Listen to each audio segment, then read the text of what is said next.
Hello everyone, আসসালামু আলাইকুম। কেমন আছেন সবাই? আশা করছি ভালো আছেন। আজকে আমার রেসিপি হলো ছোটো মলা মাছ দিয়ে আলু টমেটোর তরকারি। আশা করছি রেসিপিটি আপনাদের ভালো লাগবে। তাহলে দেখতে থাকেন, আমার সাথেই থাকেন। তাহলে শুরু করি। এখানে আমি মলা মাছ নিয়েছি, ভালো করে ধুয়ে পরিষ্কার করে নিয়েছি। এখানে আলু কেটে নিয়েছি চিকন চিকন করে। এখন একটা প্যান নিয়ে নিলাম, প্যানের মধ্যে আমি আলুগুলা দিয়ে দিলাম। এখন এর মধ্যে আমি মলা মাছগুলা দিয়ে দিলাম। মলা মাছগুলা ছোটো, ওই কারণে আলু দিয়ে রান্না করতেছি। এখন এর মধ্যে আমি পেঁয়াজ কেটে রেখেছি, টমেটো কেটে রেখেছি, কাঁচামরিচ কেটে রেখেছি।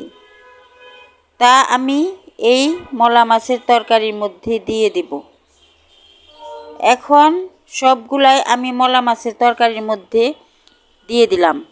এর মধ্যে আমি স্বাদ মতো লবণ দিলাম, হলুদের গুঁড়া দিলাম, অল্প মরিচের গুঁড়া দিলাম, ধনিয়ার গুঁড়া দিলাম, আদা রসুন বাটা দিয়ে দিলাম 1 চামচ। এখন এর মধ্যে তেল দিয়ে হাত দিয়ে ভালো করে মেখে নিব। আমি হাত দিয়ে ভালো করে মেখে নিচ্ছি। এইভাবে ছোটো মাছ হাত দিয়ে মেখে রান্না করলে তরকারিটা খেতে দারুণ লাগে। আমি মাছের তরকারিটা মেখে নিলাম। এখন এর মধ্যে আমি পরিমাণ মতো পানি দিয়ে দিব। পানি দিয়ে দিলাম পরিমাণ মতো। এই পানিতেই আমি তরকারিটা রান্না করব। চুলায় বসিয়ে দিলাম, একটু নেড়ে ঢাকনা দিয়ে ঢেকে আমি কিছুক্ষণ রান্না করব। ঢাকনা দিয়ে ঢেকে দিলাম। কিছুক্ষণ পর ঢাকনা তুলে তরকারিটাকে আমি নেড়ে দিলাম।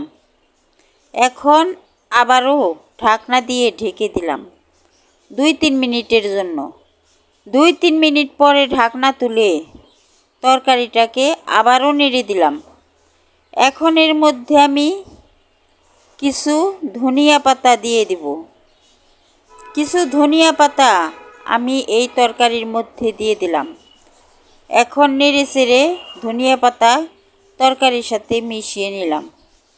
আবারও ঢেকে দিব 3-4 মিনিটের জন্য। আবারও ঢাকনা দিয়ে ঢেকে দিলাম 3-4 মিনিটের জন্য। 3-4 মিনিট পরে ঢাকনা তুলে দেখি তরকারিটা আমার রান্না হয়ে গেছে, ঝোলটাও ঠিক আছে। এখন আমি চুলার থেকে তরকারিটাকে নামিয়ে নিলাম। একবার আলু টমেটো দিয়ে ছোটো মলা মাছ রান্না করে এইভাবে খেয়ে দেখেন। আশা করছি আপনাদেরও ভালো লাগবে। যদি আমার রেসিপিটি ভালো লাগে তাহলে একটা লাইক দিয়ে সাবস্ক্রাইব করে আমার পাশে থাকবেন। আল্লাহ হাফেজ।